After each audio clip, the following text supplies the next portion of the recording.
അങ്ങനെ അതിരസകരമായ ഒരു കുക്കിംഗ് എപ്പിസോഡിന് ഇതാ തുടക്കമാവുകയാണ്. നമ്മോടൊപ്പം ഉള്ളത് വൈത്തിരി വില്ലേജ് റിസോർട്ടിലെ പ്രധാന ഷെഫായ പ്രജിത്താണ്. പ്രജിത്ത് ഇന്ന് നമുക്ക് വേണ്ടി ഒരുക്കുന്ന വിഭവത്തിന്റെ പേര് ആവോലി നിറച്ചത്. ആവോലി നിറച്ചത്. ആവോലി നിറച്ചതെന്ന് പറഞ്ഞാൽ നമ്മൾ പല രീതിയിൽ ആവോലി നിറയ്ക്കുന്നത് കണ്ടിട്ടുണ്ട്. അതായത് വേറെ പല മസാലകളൊക്കെ വെച്ച് നിറച്ചെടുക്കുന്നുണ്ട്. അതിനുശേഷം പിന്നെ അതിന്റെ വയർ കുത്തി തയ്ക്കുന്നതും മറ്റും കണ്ടിട്ടുണ്ട്. പക്ഷേ ഇവിടെ നമ്മുടെ തനതായ വിഭവമായ കപ്പ ഉപയോഗിച്ചാണ് ആവോലിയുടെ വയർ നമ്മൾ നിറച്ചെടുക്കുന്നത് അല്ലേ? നമുക്ക് ആദ്യം ചേരുവകളെല്ലാം ചേരുവകൾ നമുക്ക് നാരങ്ങ, ചെറുനാരങ്ങ, പിന്നെ പ്രധാനപ്പെട്ടത് കപ്പ അത് നന്നായിട്ട് കൊത്തിയരിഞ്ഞിട്ട് വെച്ച കപ്പ, പിന്നെ മുളക് പൊടി, മഞ്ഞൾപ്പൊടി, പിന്നെ ഇഞ്ചി വെളുത്തുള്ളി പേസ്റ്റ് ചതച്ചത്, പിന്നെ നമ്മുടെ കാന്താരി മുളക് ഉണ്ടല്ലേ? കുറെ നാളായി കേട്ടോ ഈ കാന്താരി മുളക് നമ്മുടെ ഏതെങ്കിലും ഒരു റെസിപ്പിയിൽ അംഗമായിട്ട്. പിന്നെ നമ്മൾ സ്വന്തം കറിവേപ്പില അതും ചെറുതായിട്ട് ചോപ്പ് ചെയ്ത് വെച്ചിട്ടുണ്ട്. പിന്നെ മല്ലിയിലയുണ്ട്, തേങ്ങയുണ്ട്, തേങ്ങ ചിരിയതുണ്ട്, ഉള്ളിയുണ്ട്, സവാളയും നന്നായിട്ട് കൊത്തിയരിഞ്ഞതാണ്, പിന്നെ വെളിച്ചെണ്ണ, പിന്നെ അരിപ്പൊടി, പിന്നെ പ്രധാന താരമായ ആവോലിയുണ്ട് കേട്ടോ. ആവോലിയുണ്ട്. ഇന്ന് ഈ പാവത്തിനെയാണ് നമ്മൾ വയറൊക്കെ കീറി നിറച്ചെടുക്കാൻ പോകുന്നത് അല്ലേ? അപ്പോൾ ആദ്യം തന്നെ നമുക്ക് ആവോലിക്കുള്ള മസാല റെഡിയാക്കി എടുക്കാം അല്ലേ?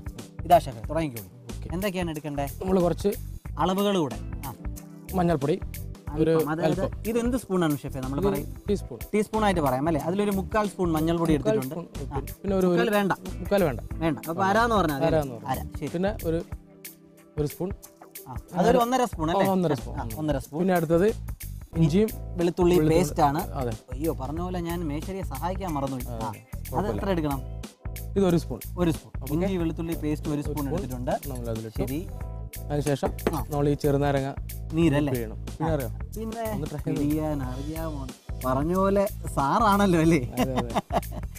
ഒരു ചെറുനാരങ്ങ മതിയോ? ഒരു മുറി മതിയോ? ഒന്നുകൂടി എടുത്തോ, നല്ലോണം. ഇനി നമ്മൾ ഇത് നന്നായിട്ടൊന്ന് ശകലം വെള്ളം ചേർത്തോളൂ, അല്പം വെള്ളം. അതാണ് ഞാൻ നേരത്തെ പറഞ്ഞത്, നമ്മൾ അരുവി എന്നുള്ള വെള്ളം തന്നെ, അത് വൈത്തിരി അരുവി എന്നുള്ള വെള്ളം തന്നെയാണ് ചേർത്തത് അല്ലേ? ഇനി ഇത് പാകത്തിന് ഉപ്പും കൂടെ. അത് ഷെഫ് തന്നെ കേട്ടോ, അതിൽ മാത്രം ഞാൻ കൈവയ്ക്കുന്നില്ല ഷെഫ്. നമ്മുടെ പ്രജിത്ത് നല്ലൊരു ഷെഫാണ്, അതിനോടൊപ്പം തന്നെ ഇവിടുത്തെ ഇൻസ്റ്റിറ്റ്യൂട്ടിലെ ഇൻസ്ട്രക്ടറും കൂടെ അല്ല, ലെക്ചറും കൂടെയാണ് അല്ലേ? അപ്പോൾ അടുത്ത നമ്മുടെ പ്രധാന താരത്തിനെ എടുക്കുകയാണ്, ആവോലി നിറച്ചത് എടുക്കുകയാണ്. ഇനി അതിന്റെ വയറൊക്കെ നന്നായിട്ട് ക്ലീൻ ചെയ്ത് വെച്ച് അതിന്റെ ഗുലുമാലൊക്കെ എടുത്ത് കളഞ്ഞിട്ടുണ്ട്. ഇനി അതിലേക്ക് നന്നായിട്ട് മസാല, അകത്തും പുറത്തും അല്ലേ? പുറത്തില്ല, നന്നായിട്ട് നമ്മുടെ അതായത് മുളക് പൊടി, മഞ്ഞൾപ്പൊടി, ഉപ്പ്, നാരങ്ങ നീര്, പിന്നെന്തുണ്ടായിരുന്നു? ഇഞ്ചി വെളുത്തുള്ളി പേസ്റ്റ്, ഇതെല്ലാം കൂടെ നന്നായിട്ട് പുരട്ടിയത്. പിന്നെ നല്ല വൈത്തിരി വില്ലേജിലെ വെള്ളം. നമ്മൾ ഇതിനെ നന്നായിട്ട് നമ്മൾ പുരട്ടി മസാല ഒക്കെ തേച്ച് നന്നായിട്ട് പിടിപ്പിച്ചു കൊടുക്കുക. 15 മിനിറ്റ് നമ്മൾ ഇതിനെ നന്നായിട്ട് മസാലയൊക്കെ തേച്ച് പിടിപ്പിച്ചു കൊടുത്ത് ഒരു 15 മിനിറ്റ് നമ്മൾ വെക്കുകയാണ്. ഈ ഒരു മസാല നമുക്ക് കുറച്ച് ബാക്കി വെക്കണം, അത് ആവശ്യം വരും. അതിൽ നമ്മൾ പിന്നീടാണ് ഉപയോഗിക്കുന്നത്. റൈസ് ഫ്ലോർ മിക്സ് ചെയ്ത് അരിപ്പൊടിയുടെ കൂടെ ഇട്ട് പിടിക്കാൻ. അപ്പോൾ ശരി, അപ്പോൾ നന്നായിട്ട് മീനിലൊക്കെ നന്നായിട്ട് നമ്മൾ മസാല തേച്ചു, അതായത് അകത്തും പുറത്തും നന്നായിട്ട് അതിന്റെ വയറൊക്കെ കീറി. അതായത് ഈ ആവോലി തന്നെ എടുക്കാനുള്ള കാര്യം, എൻ്റെ ഉള്ളിൽ നല്ല വയറ് കീറി കഴിഞ്ഞാൽ നമുക്ക് ഒരുപാട് സ്റ്റഫിങ് അതിലേക്ക് പോസിബിൾ ആണ്. അപ്പോൾ നന്നായിട്ട് മസാലയൊക്കെ തേച്ച് പിടിപ്പിച്ചു കൊടുത്തു. ഇനി അതിനൊരു 15 മിനിറ്റ് മാറ്റി വെക്കാൻ പോവാണ്. അല്പം മസാല നമ്മൾ മാറ്റി വെച്ചിട്ടുണ്ട്. അതിന്റെ കാരണം എന്താണെന്ന് വെച്ചാൽ നമ്മൾ അരിപ്പൊടി ലാസ്റ്റ് വീണ്ടും ഇതിനൊരു കോട്ടിങ് വരുന്നുണ്ടല്ലേ? തീർച്ചയായും. ആ സമയത്ത് ഉപയോഗിക്കാനായിട്ടാണ് ലാസ്റ്റ് ഈ ഒരു മസാല ബാക്കി വെച്ചിരിക്കുന്നത്. ഇനി അടുത്തത് എന്താണ് ചെയ്യേണ്ടത് ഷെഫേ? അടുത്തത് നമ്മൾ സ്റ്റഫിംഗ് ഉണ്ടാക്കാൻ പോകും. ഇനി അടുത്തത് നമ്മൾ അതിന്റെ അകത്തുള്ള ഫില്ലിംഗ് റെഡിയാക്കാൻ പോവാണ്. ഫില്ലിങ്ങിലെ പ്രധാന താരം എന്ന് പറയുന്നത് കപ്പ മരച്ചീനി എന്ന് പറയും. നാട് ഏതാ പ്രജിത്തിന്റെ? എന്നോട് കണ്ണൂർ. അവിടെയും എന്താ ഇതിന് പറയുന്നത്? അവിടെ കപ്പ മരച്ചീനി അല്ലേ? കേരളത്തിൽ പല ഭാഗത്തും പല പേരിൽ അറിയപ്പെടുന്നുണ്ട്. ഇതിൽ എന്തൊക്കെയാ നമ്മൾ മസാല? ആദ്യം ഒന്ന് ബോയിൽ ചെയ്യണം. ശരി, ആദ്യം നന്നായിട്ടൊന്ന് വേവിച്ചെടുക്കണം കപ്പ. ഇത് നമ്മളെ ഒരു ആവോലിക്ക് എത്ര കപ്പയാണ് എടുക്കുന്നത്? അതിനൊരു അളവ് പറഞ്ഞു കൊടുക്കാം. 100 ഗ്രാം കപ്പയാണ് എടുത്തിട്ടുള്ളത്. ശരി, നമ്മളത് ഇതിലേക്ക് വെള്ളത്തിലേക്ക് ഇടുവാണ്. കപ്പ തന്നെ ഫില്ലിംഗ് എടുക്കാനുള്ള കാരണം അങ്ങനെ പ്രത്യേകിച്ച് ഒരു നാടൻ ഫീൽ, കോമ്പിനേഷൻ, കപ്പ മീൻ ഒരു കോമ്പിനേഷൻ. ആ ഒരു ഇത് ഇവിടെ ഇട്ട് പിടിച്ചല്ലേ? ഇനി കുറച്ച് വൈത്തിരി വാട്ടർ.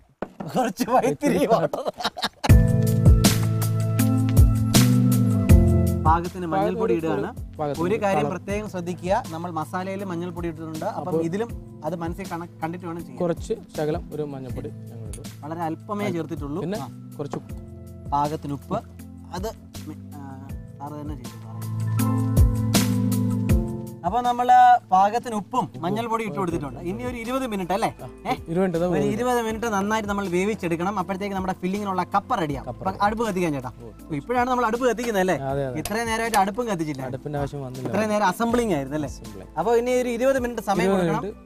സമയം കൊടുത്തു കഴിഞ്ഞാൽ നമ്മുടെ കപ്പ പാകത്തിനായി. ഓക്കെ.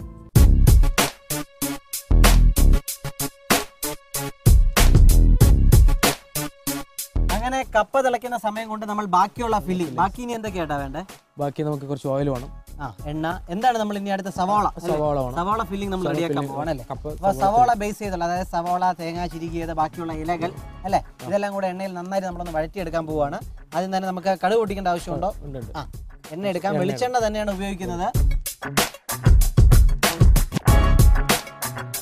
അപ്പൊ ഇനി നമുക്ക് കടുക് പൊട്ടിക്കാം. ഇട്ടാൽ പൊട്ടാത്ത ഇംഗ്ലീഷ് മുട്ട ഇത്രയും അറിയുന്നോ? കൊത്തിയരിഞ്ഞ സവാള അത് എത്രത്തോളം വേണ്ടി വരും? ഒരു സ്പൂൺ അല്ലെ.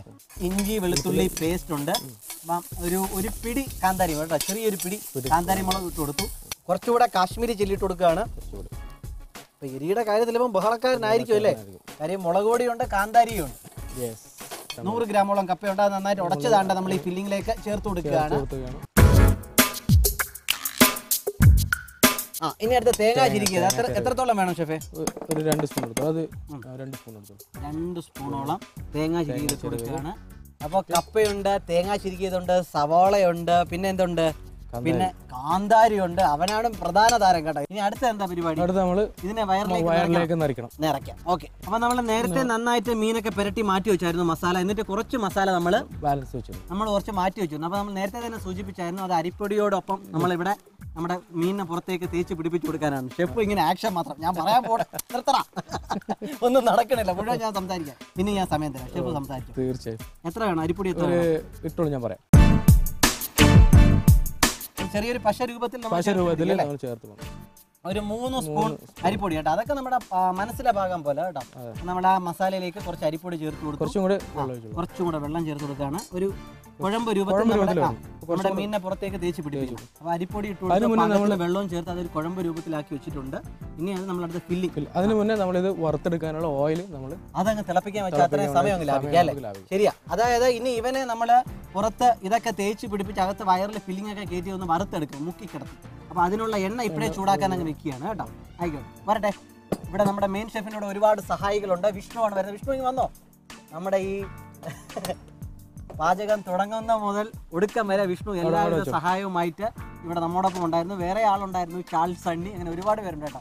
വലിയൊരു ശിഷ്യഗണത്തിന് ഉടമയാണ് നമ്മുടെ സാറ്. വെളിച്ചെണ്ണ നന്നായിട്ട് തിളയ്ക്കുന്നവരെ വെയിറ്റ് ചെയ്യണം. ആ സമയം കൊണ്ട് നമുക്ക് ഫില്ലിംഗ് നമുക്ക് റെഡിയാക്കാം. അപ്പോൾ ആവോലിയിലേക്ക് നമ്മൾ കപ്പ, കാന്താരി, തേങ്ങ ചിരികിയത്, സവാള എല്ലാം ചേർത്ത ഒരു ഫില്ലിംഗ് ഉണ്ട്. അങ്ങനെ എണ്ണ നമ്മൾ അവിടെ തിളയ്ക്കാൻ വെച്ചിട്ടുണ്ട്. അരുവിയുടെ കളകള ശബ്ദമൊക്കെ ഉണ്ട്, എണ്ണയുടെ ഗുളുഗുളു ശബ്ദമുണ്ട്. അത് കൊള്ളാം ഷെഫേ. അരുവിയുടെ കളകള ശബ്ദവും എണ്ണയുടെ ഗുളുഗുളു ശബ്ദവും തിളയ്ക്കുന്നത് കേട്ടോ. ഇനി ഫില്ലിംഗിലേക്ക് എന്തെങ്കിലും ചേർക്കാനുണ്ടോ? ഒന്നുമില്ലല്ലോ. ഫില്ലിംഗിലേക്ക് കറിവേപ്പില, മല്ലിയില. പക്ഷെ നമ്മള് അതിന്റെ ഉള്ളിൽ നമുക്ക് പച്ചക്ക ചേർക്കണം. ഫ്രൈ ചെയ്യുമ്പോൾ അതിന്റെ ഫ്ലേവർ അല്ലേ അടിപൊളി.